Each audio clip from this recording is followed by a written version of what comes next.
Are you looking for an experience that will grow your teenagers' faith, increase their leadership skills, and teach them the discernment to engage with the world all around them, all while taking them on the adventure of a lifetime? I mean, who isn't looking for that?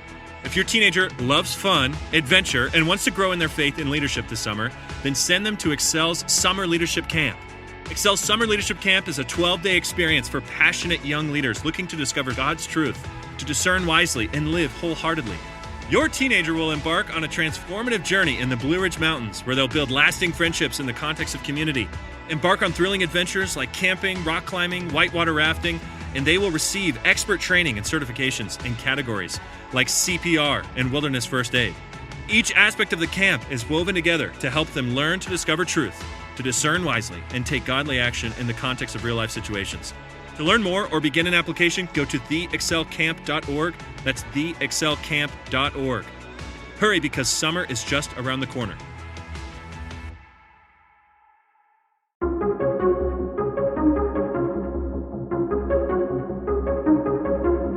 Hey everybody, welcome back to the Reclamation Podcast, where our goal is to help you reclaim good practices for following Jesus. If we haven't met yet, my name is Tony, and I'm your host. With over a decade in the local church, I want to help you move closer to Jesus through intentional dialogue and practices. Today's conversation, episode 201, is with best-selling author, mental health advocate, and really incredible storyteller, Kayla Stoecklein. Kayla is an advocate for mental health. Several years ago, she lost her husband to suicide. And ever since then, she's been sharing her pain to help other stories prosper. She's got a brand new resource out called Rebuilding Beautiful. We talk about that. We talk about her journey, what it's like to raise 3 incredible boys on her own, and just kind of where she is now. This is an incredible story, a vulnerable story, and is perfect for anyone who knows someone who struggles with mental health. Hey, if this conversation is helpful to you, do me a favor, hit that subscribe button wherever you listen to podcasts. Share this episode with a friend, maybe somebody who you know oftentimes struggles with mental health stuff. It's real. It's out there. I know that I've been in seasons like that myself. So without any further ado, let's jump into this conversation with Kayla Stoecklein. Hey, everybody. Welcome back to the podcast. I'm excited today to have author, speaker, and mental health advocate Kayla Stoecklein with me today. Kayla, thank you so much for being on the podcast. Thanks for having me. It's a joy to be here. So we're going to dive into your story in just a little bit, but I always kind of love to jump in from a macro perspective, and I'm really interested to see how you answer this question. So how would you describe the call that God has placed on your life?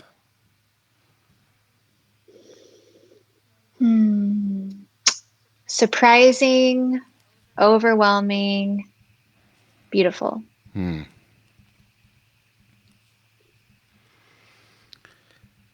Now, your story we're going to jump into, it took a really difficult turn in 2018. What words would you have described your call prior to then, if I could ask? Yeah. It's kind of a big question there. Predictable, secure,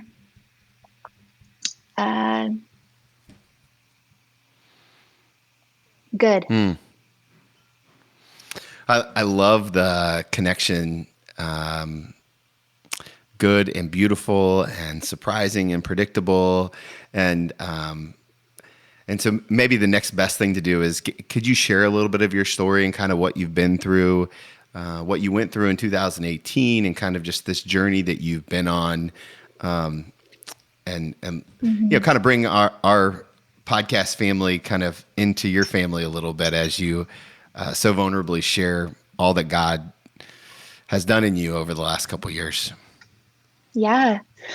So over 4 years ago, I was living my dream life. I mean, I really, truly, on paper, had everything I could have ever asked for and more.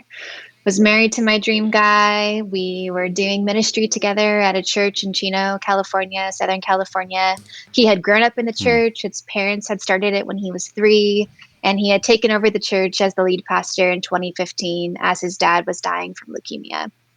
So we had been through some really hard stuff. His dad was diagnosed with leukemia about 1 year into our marriage, and it was about a 4-year journey. And so we had been through it, and during those 4 years we had kids. And when he became the lead pastor, I was pregnant with our third kid. And so life was full.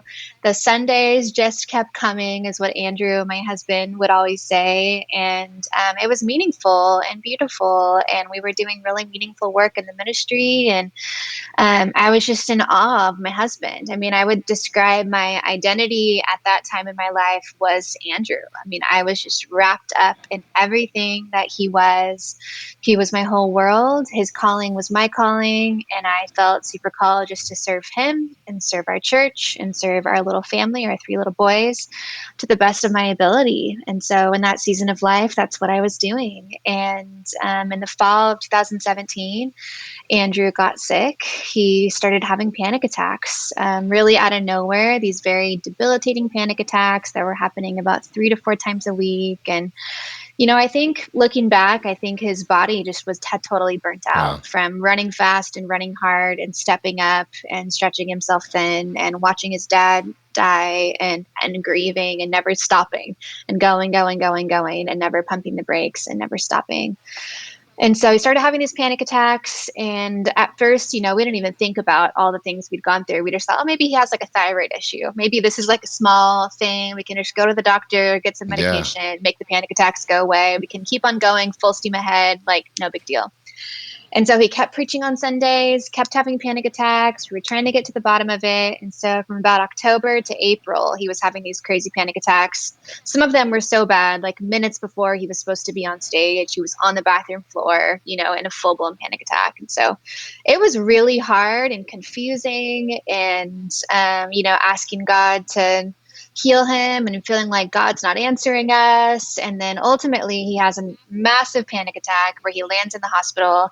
And it was then that we like me and our family and our board of directors at the church decided, enough is enough. This guy needs to rest. We finally realized from October to April, he was having these massive panic attacks, finally realized like, okay, maybe he just needs to rest. And so put him on the sabbatical, April 2018. And just a few weeks later, he was diagnosed with depression.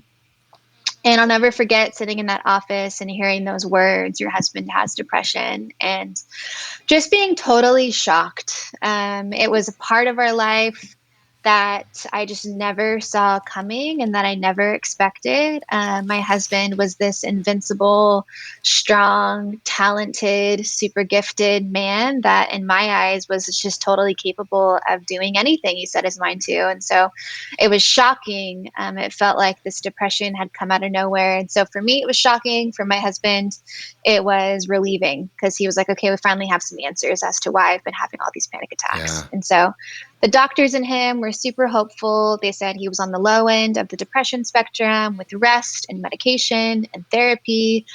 He would be back to himself and back to work in no time. And so I trusted the doctors. Andrew trusted the doctors, and we were doing everything we knew to do to help him. He was seeing a psychiatrist. He was taking medication. We were seeing a therapist together for 2 hours every single week. He had time off work. He was spending time with mentors. We did a 2-week road trip, just the two of us. Like I was trying to create as much space at home. I mean, you were for him doing to literally rest. doing everything you could possibly do.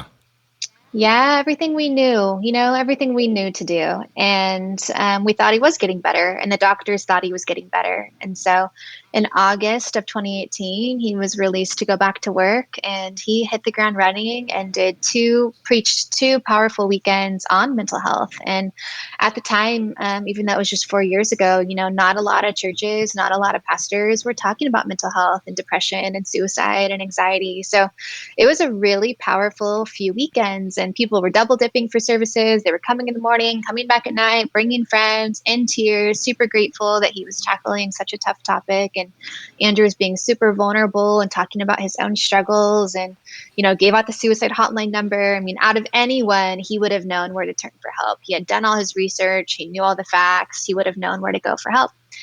And then headed into the third weekend, he had his message ready to go for Sunday. We were supposed to have a big team rally that Friday night with all our volunteers, and he was excited for Sunday. And then on Thursday that week, just had a really bad day at the office. And we all know what it's like to have a really bad day at the office. And his mind was still super fragile. And so it just sent him into a tailspin. And it was bad enough where our family and like our board of directors quickly realized like, okay, maybe he wasn't, maybe he shouldn't have gone back to work.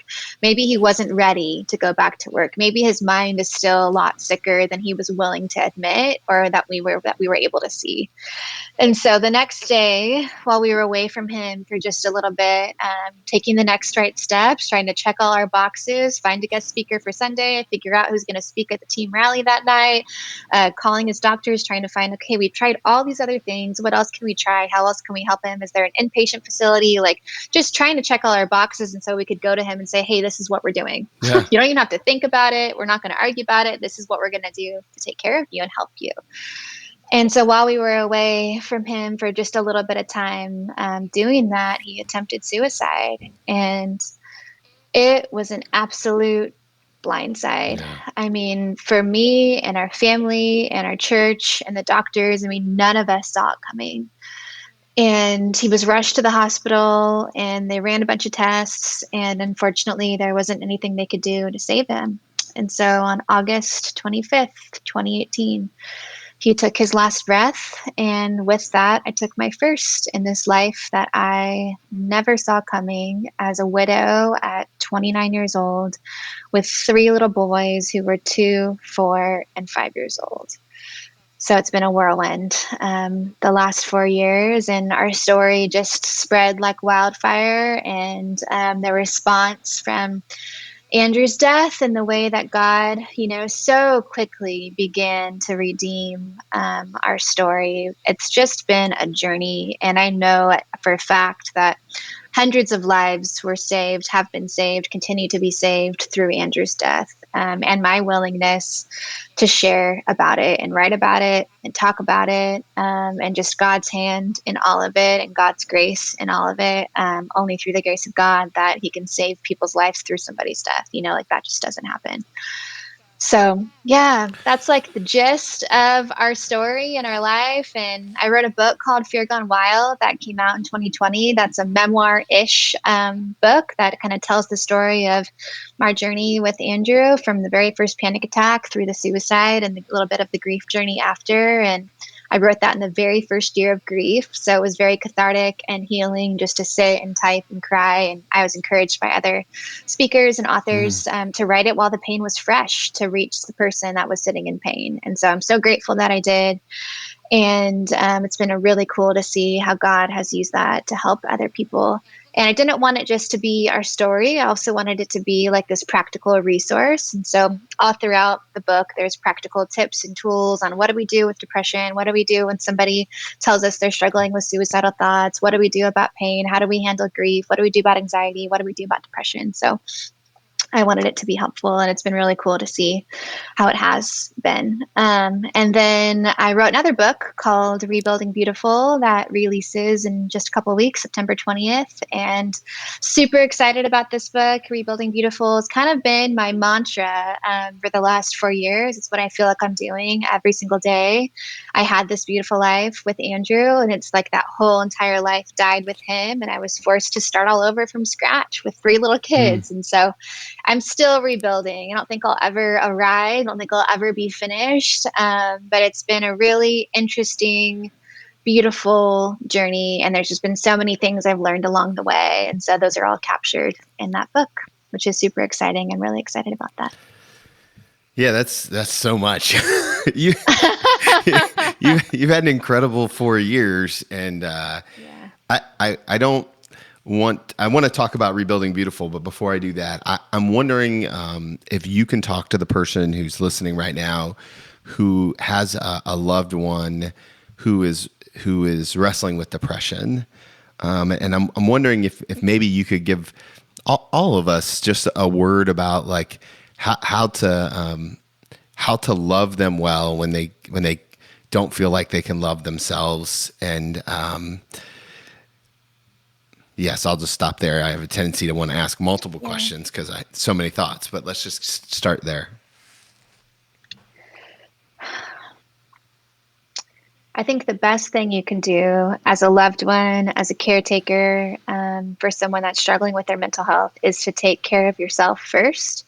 It's like that oxygen mask thing on the airplane that all the pastors like to use as Sure. a message Yes. illustration. We've It's all like you used got it to put the once. oxygen Yes. mask on Right. first before you put the oxygen mask on your kid. But really and truly, like if you don't fill up your own cup, if you don't take care of your own mental health, if you don't take your own time to just rest and be on and be ready, then you're not going to be able to respond with the heart of love if you don't do that. And so I would just encourage you to, it's not selfish to take time for yourself. And it can feel selfish when you're caring for somebody that's sick because it can feel like their needs are greater than your needs. But you need tender care and rest just as much as they do. So just want to say that I didn't do a very good job of that. And I just always encourage people to take that time. I wish I would have gone to therapy by myself. We went to therapy for 2 hours every single week, but I wish I would have gone to see the therapist by myself and had that safe space to vent about all the things I was going through and all the things I was carrying and all the fears that I was feeling in that season.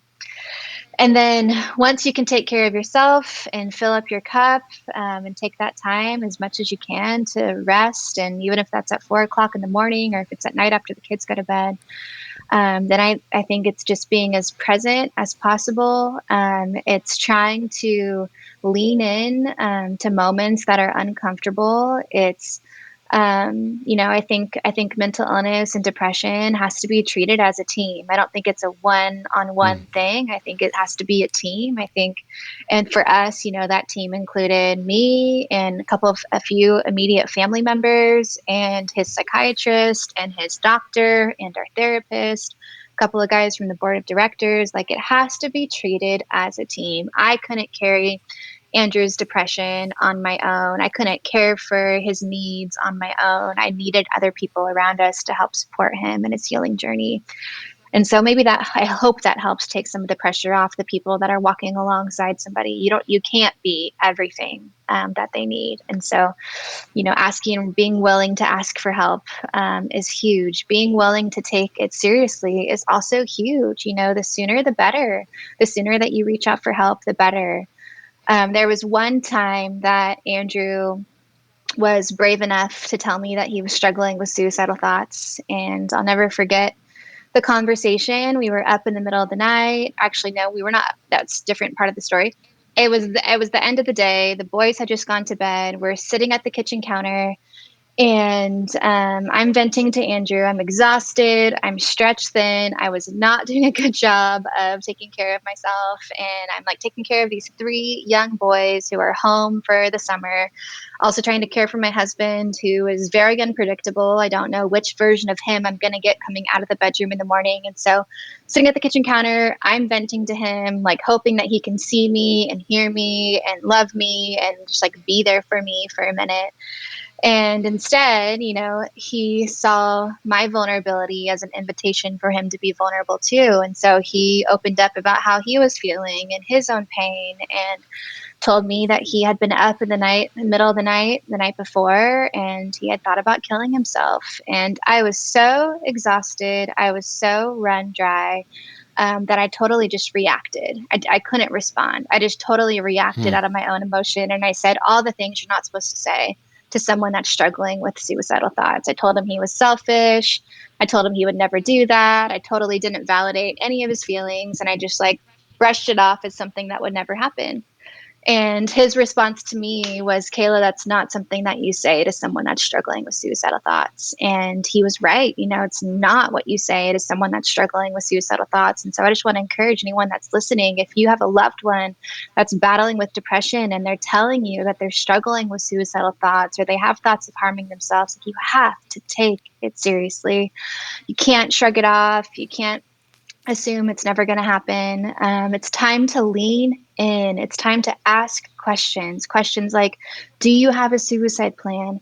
What problem are you trying to solve through suicide? Do you know when or how you would do it? How often do you think about it? I wish I would have been more comfortable with the word suicide. The truth is the word suicide scared me. Yeah. I felt so uncomfortable saying the word suicide out loud that I couldn't even believe that it was going to ever be a possibility. It made me so uncomfortable, but I wish I would have asked him about the suicidal thoughts every single day. I wish I would have picked up the phone and called the psychiatrist and called the therapist and called a couple of family members and clued them in on the conversation so that they could be asking him about it every single day. Too, when someone tells you they're struggling with suicidal thoughts, it's time to take it seriously. It's time to pick up the phone and make those phone calls. It's time to pick up the phone and call the suicide hotline number, text the crisis text line and say, hey, my loved one just said this to me. What do I do? How do I help them? There are so many resources available to us. And I just think we have to tap into those because it's not something that we can handle on our own. And I think suicidal thoughts love to stay in the dark. Suicidal thoughts love to stay hidden. They love to stay ignored. They love to stay, just close to the vest. And so the more that we can talk about it, the more comfortable we can get with the word suicide, the more that we can bring it into the light, the better the chances of saving our loved one from suicide. I really appreciate the way that you said that you reacted versus responded. I think that that's some really good language that we can all hold on to. I guess I'm curious personally, that you have that reaction, and then the story ends up playing out the way it does. What do you do with those feelings after that? And I completely understand if that's an off limits question. I don't want to go anywhere that you're not ready to go, but I'm just kind of curious because I just know a lot of people say things that they wish they could take back, but they can't. And sometimes you get the opportunity to repair, and sometimes you don't. This episode is brought to you by Peacock. The new Peacock original documentary, Matthew Perry, A Hollywood Tragedy, dives deep into the beloved actor's rise to fame and his tragic death. 5 people, including Perry's personal assistant, 2 medical doctors, and an alleged Hollywood drug dealer known as the Ketamine Queen, were charged with conspiracy to illegally provide Perry with the ketamine. Explore the details of the case in this heartbreaking special, streaming now only on Peacock. When somebody dies by suicide, the loved ones are left in an endless sea of would've, could've, should'ves. That's just the truth. Yeah. And for months and months and months, my mind just tried to save him. My mind came up with a million different ways that I could have and should have saved him. And, that's the most horrific thing about suicide. That's the biggest tragedy of suicide, is that none of us know it's happening. None of us know that it's coming. And, what's been so helpful for me to lift off that shame and blame off of my shoulders, to lift it off of everyone else's shoulders, to even lift it off of Andrew's shoulders, has been changing the way that I talk about suicide. Even the small change in language from saying committed suicide to saying died by suicide totally takes the blame off of Andrew. I don't believe that Andrew wanted to die. I don't believe that Andrew even saw the suicide coming. I don't think he even knew how close to the edge of himself that he truly was. And so, the last 4 years, it's been a journey of releasing that, of releasing Andrew from any responsibility, of releasing myself from any responsibility, of releasing the doctors and the medical professionals from any responsibility, and truly seeing his death as a tragedy, and truly making peace with the fact that there's no one to blame. It's not Andrew's fault. It's not my fault. It's not anyone in his family's fault. It's not any of the doctor's fault. I often describe Andrew's suicide like a child drowning in a swimming pool at a birthday party. He was surrounded by people that loved him. And if we knew that he was drowning, we would have jumped in and saved him. We just had no idea. Wow.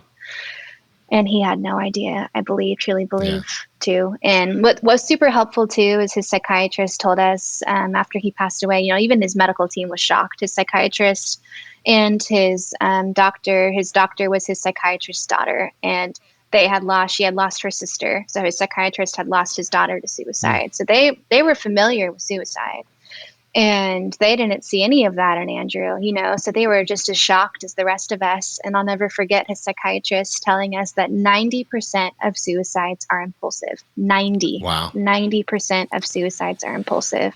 It's this in the moment, overwhelming flood of pain that none of us saw coming. And even Ann Voskamp has a beautiful blog that she wrote that talks about it. Feeling like being trapped in a burning building and the only way to escape the flames is to jump out of the window.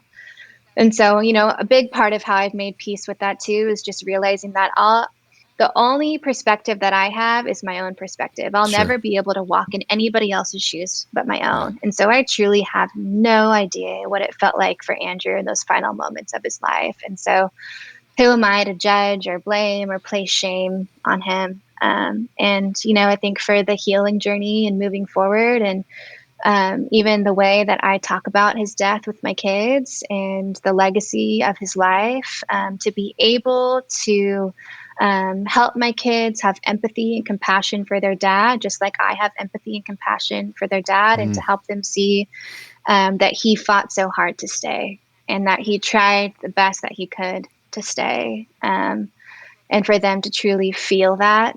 I think it takes, me truly being able to heal that part of our story. And so I'm so grateful for the way that God's led me through that, and that I've really been able to release a lot of those. Hey guys, just pausing this conversation with Kayla to remind you to sign up for the Spirit and Truth Substack. Substack is a blog and email. It goes directly to your inbox every single week. I like to put information out there that's spirit-led leadership. So if you lead your family, if you lead at work, if you lead anywhere, and you want to focus on what it means to be more spirit-led, the Spirit and Truth Substack is perfect for you. You can sign up by clicking the link in the show notes or to go to spiritandtruth.substack.com. Now let's finish up this conversation with Kayla. So your first book, Fear Gone Wild, is kind of a memoir, and this second one is about kind of rebuilding that beautiful. Chasing after beautiful is one of the lines that I've seen associated with this book a ton. Before we jump into the book itself, I'm curious, how do you discern God's voice on when the right time to write about something like this is, right? Like, because I think I've been in the local church for a long time and have had a lot of mentors who say, Tony, preach through scars, not through wounds. And I'm curious about, like, how did you know when the right time to write in a way that would make it healthy for you and for the reader, right? Yeah. Like, it's because it's a relationship, the reader and the writer. I'm curious your thoughts on that. It was just so clear. It was so clear. And God was flinging open doors left and right. Wow. For the very first book too. I mean, I wrote that thing fast. I wrote that thing from my wound. I wrote that thing with tears streaming down my face. It would be a completely different book if I wrote that book 10 years down the road. And, we had a family blog called God's Got This that we had started when Andrew's dad was diagnosed with leukemia in 2011 as a way to communicate the leukemia journey with the church. And we made wristbands and had this whole campaign, and we had this living blog that was really just a way to update the church on what was going on so they could pray for Dave. And after Andrew passed away, I started using that blog just to write about the things I was learning, about the things that I was feeling, about the grief journey, about suicide, about mental health. And through that, God just started opening up doors like crazy. I was getting messages, Instagram direct messages, emails from other authors and speakers that I greatly admired saying, hey, I think you're a gifted writer. If you'd ever want to write a book, I'd love to help. Here's my phone number. My agent would love to talk to you. It was just so clear, and it was coming at me from all angles that I didn't have to go pushing any doors down. The doors were just flinging wide open, and I had to work. Andrew died by suicide, which meant no life insurance. He opted out of Social Security because he was a pastor, so there's no Social Security. And so I was going to have to get a job and work no matter what. And so it felt like such a beautiful gift that God was opening up these doors for me to really do the hard work of healing and get paid to do it. And so it was an easy yes for me. It was like the most clear yes that I've ever said. And the second book, those words, Rebuilding Beautiful, that were born out of this conversation with one of my girlfriends, just felt like this. As I started sharing them, I started hashtagging Rebuilding Beautiful on lots of different posts years ago. And as I started using those words, I saw how they were sticking with people. And even through my own experience of rebuilding my life, it's like I could see how easy it would be to stay stuck in a victim mentality, to stay stuck, camped out in the cemetery, to stay stuck in my pain and hide in my pain and let my pain and my tragedy and the horrible thing that happened to me to be my whole identity. And so, that is who I was thinking of, that version of myself, other people that I know that are stuck in that place of pain and they're wondering like, what do I do next? I don't even know where to begin.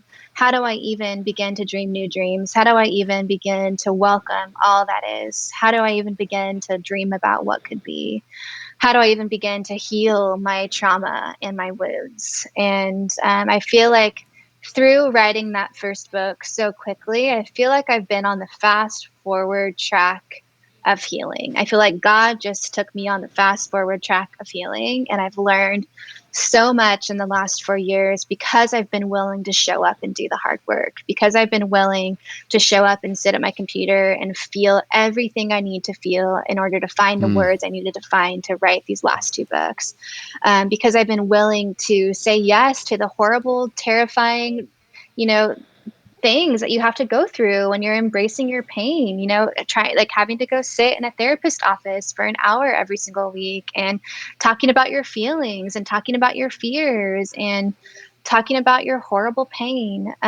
Just, all the things I feel like I just was fast forwarded through a lot of the process and felt like I had a lot to say and a lot to share and just kept thinking about that person that's camped out in the cemetery, that the future looks grim. All they can see is their pain, and they're wondering, like, how do I move forward from here? So I'd love to get kind of a definition. What does it mean to chase after beautiful? Mm-hmm. Right? In the midst of what could be appropriately described as utter despair, how do we take that first step to chase after beautiful? Yeah. I think for me, it's been being as present as possible to the gift of today.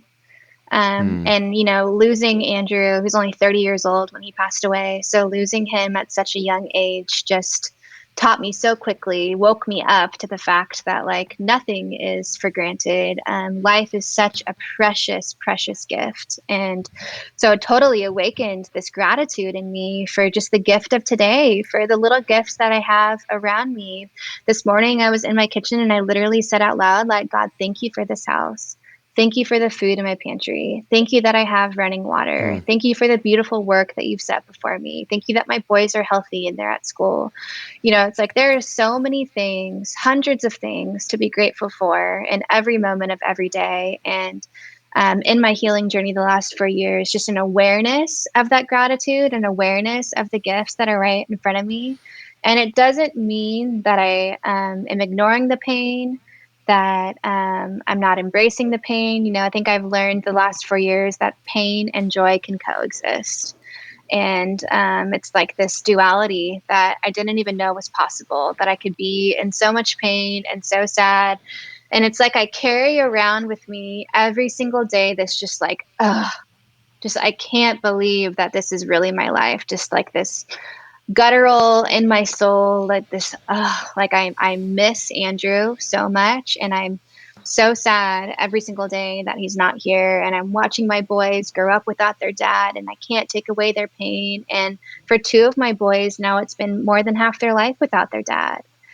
And it's painful and it's lonely. The day in, day out struggles of being a single mom is very painful and very lonely. And so I have all this pain, and it's been this journey of learning how to live with the pain. And pain has been one of the greatest teachers of my life. And it's been through my pain that I've been able to see the gifts threaded all throughout the reality in front of me. And yeah, I think it's important to say that it's not, the beautiful doesn't mean there's not pain. And I know that Andrew's death isn't the only hard, painful thing that I'm going to face in my life. I'm sure there is plenty more curveballs that are going to come hurtling my way as well. And so it's this choice, it's this daily choice to seek after beautiful, to chase after beautiful, to ask God to give me a vision for my life, to give me a vision for my future, to give me new dreams. Like, okay, that whole life, this life with Andrew,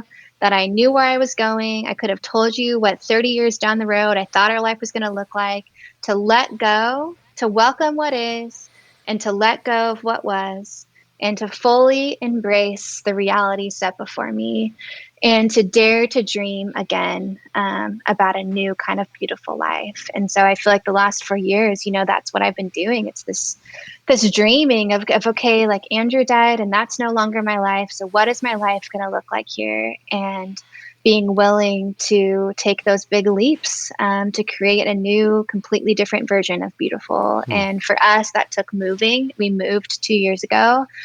We were living after he passed away. We were still living within the same city that we lived in together. And so it felt like everywhere I went, I was reminded of a life that was no longer mine. I couldn't even go to the grocery store without passing the cemetery. I would run into people. My boys went to a little private school, and a lot of people at the private school went to our church. Teachers went to our church. And so it just felt like I was always going to be the widow. If I stayed there, I was always going to be Andrew's widow, and my boys were always going to be Andrew's kids. And it was always going to be the sad story that their dad died by suicide and the church is just right down the street. And so as I was thinking about that and seeing the future and thinking, okay, we could stay here and we could have a beautiful life here and we could make it work and it could be fine. And we had family right down the street.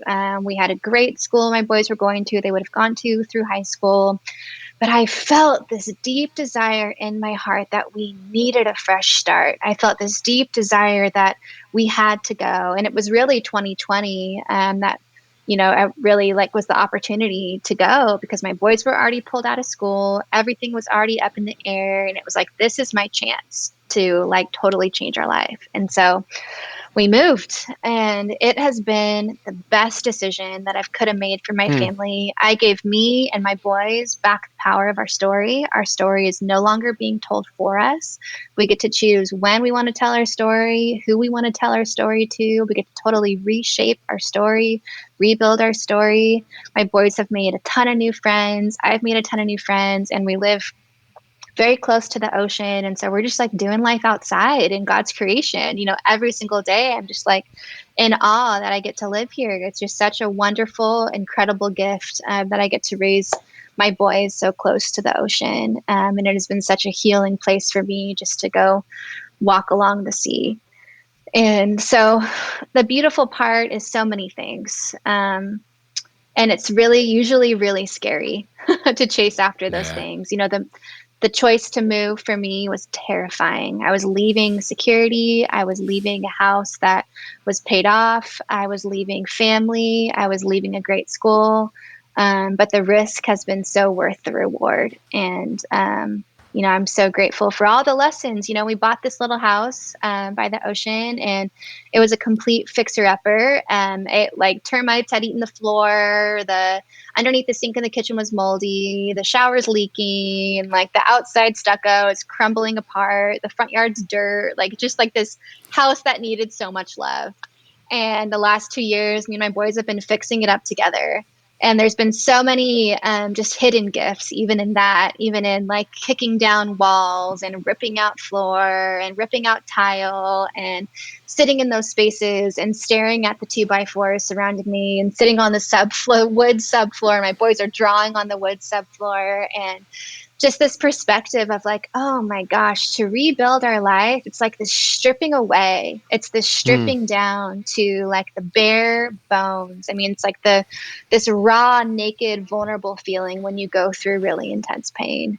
And it's this total renewal, literally ripping out floor and installing new floor.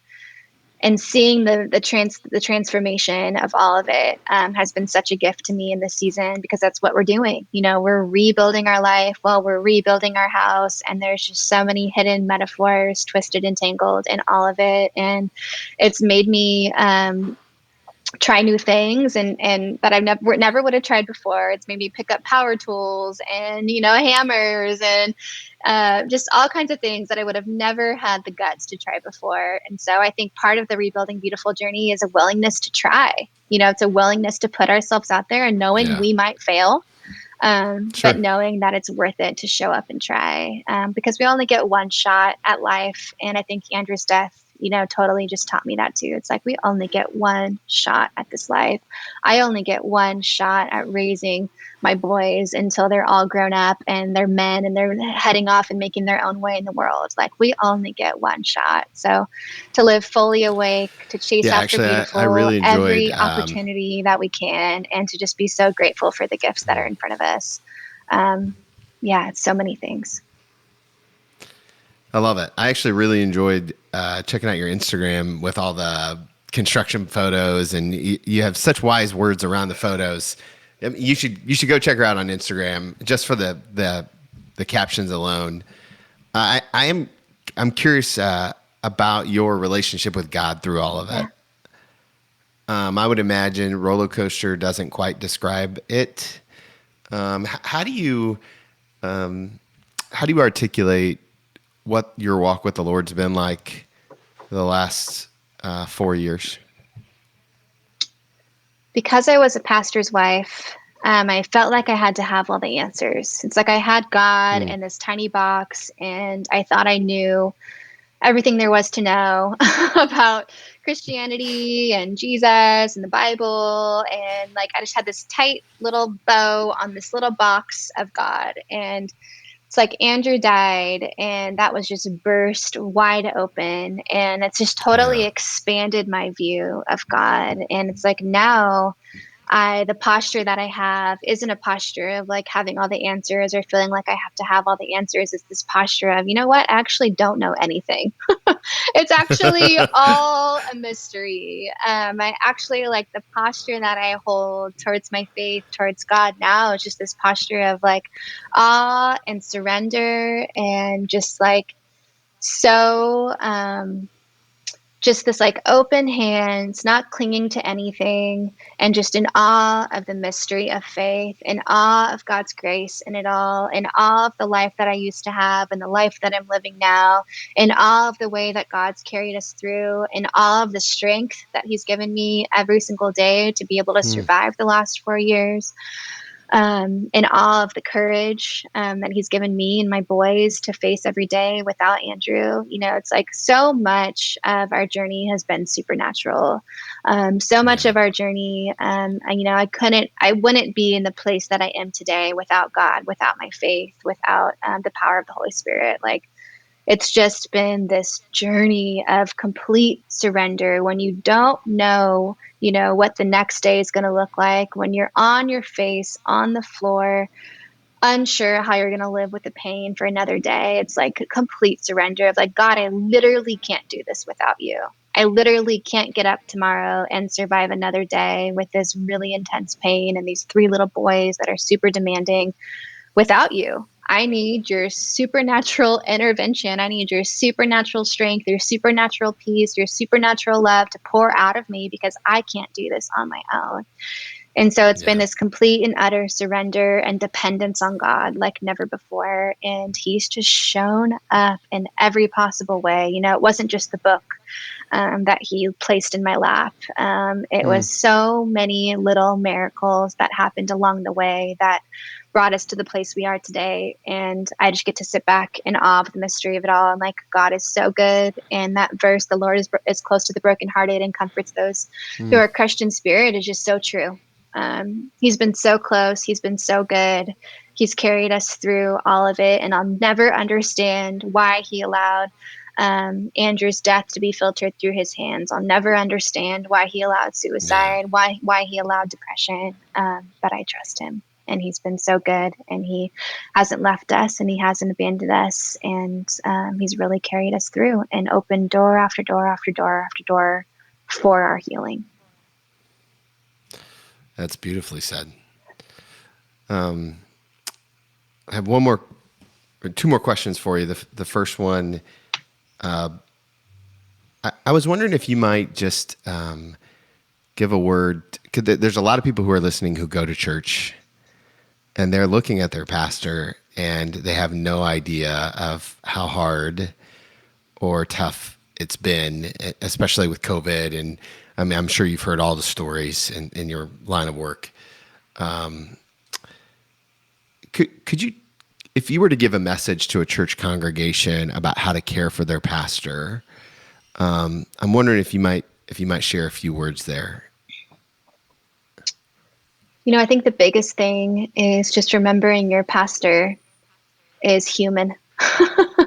That they're not like superhuman. They don't have like super special connection with God. Like they are just as human as the rest of us. And so they're just as prone to mistakes and mess ups and downfalls as the rest of us. And so just having that grace and extending that grace and being quicker to extend grace than you are to criticize. I think it's so easy to fill out a comment card or send that email and criticize something they said from stage, or criticize the shoes that they wore, or criticize the way they did their hair. It's like really silly, the things that come in on comment cards. It's like pretty ridiculous, the things that come in on comment cards.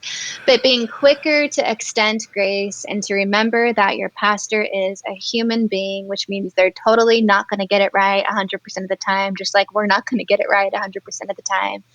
And to know that, it is a lot, and the Sundays do keep on coming, and it's a great sacrifice to be a pastor. I mean, Andrew sacrificed a lot of time away from his family to serve the church, and he wouldn't have had it any other way. And he left a beautiful legacy, and he was so gifted and incredible. But it was a great sacrifice. And so I think praying for your pastors is huge. I think supporting the pastor's wife is also huge, and loving her and encouraging her and extending grace towards her and seeing her as a real human being too. And when her kids are having a fit in the parking lot, or, whatever is happening, she was speeding on her way to church because she was running late, like just extending grace upon grace upon grace upon grace. And Andrew used to say often that it's lonely at the top. And so I think just helping your pastor to feel seen, to feel loved, to feel encouraged, to feel like a real human being that they are, can be just such a gift. I think Andrew really struggled to find the space and just the vulnerability within himself to be vulnerable, to be real, and to have, close friends. He was a very private person and had a very small circle. And that small circle was mostly his family. And so, I think as much as you can to try to just support and love. And if you're on like the lead staff team, if you're close, if you have the opportunity to be in that small, tight circle with somebody that's a pastor, having those vulnerable conversations, creating space for them to be open and honest about how they're really doing without judgment. I think oftentimes Andrew was afraid to share how he was really doing.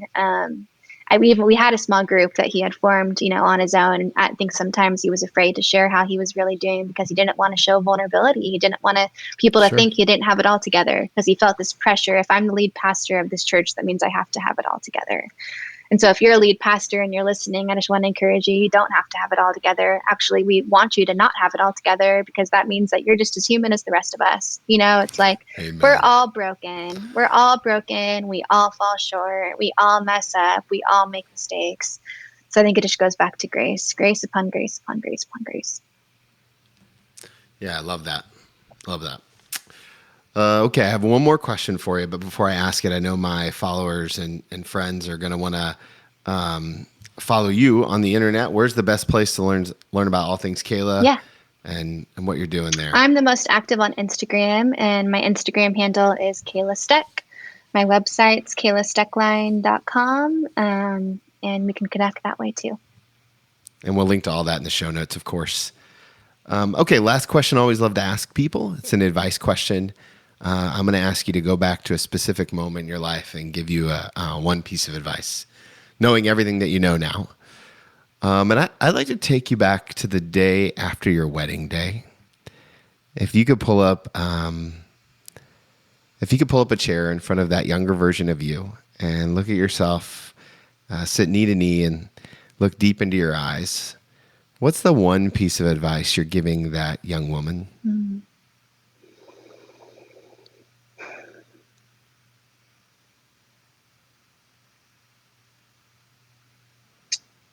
I think it would be to be present to the gift of today, to not try to rush life, to not try to figure it all out,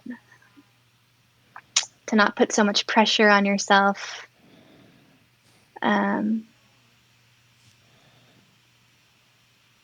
To trust yourself, to lean into God, and to take time to fill up your cup, because it's going to be a long road ahead. Yeah.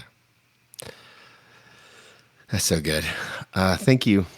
Thank you for your generosity and your vulnerability and your authenticity and just your willingness to share such an important story, one that we all need to hear. So from the bottom of my heart, thank you. Thanks for having me. It's been an honor to be here. What a beautiful gift. Her vulnerability and her willingness to be authentic with her story. I think, I was blessed by our conversation, and I hope and pray you were too.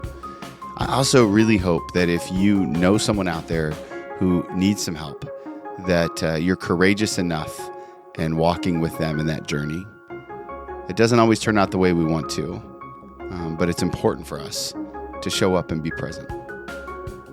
Guys, if this conversation's meaningful to you, if you enjoyed what you heard today, hit that subscribe button, share this episode with a friend. I'm always thankful to have each and every one of you in this community. Without you, this wouldn't be any fun. And it's fun with you. We get to share powerful moments like this. So guys, we'll see you next week as we continue the conversation. And remember, if you want to follow Jesus, you must be willing to move.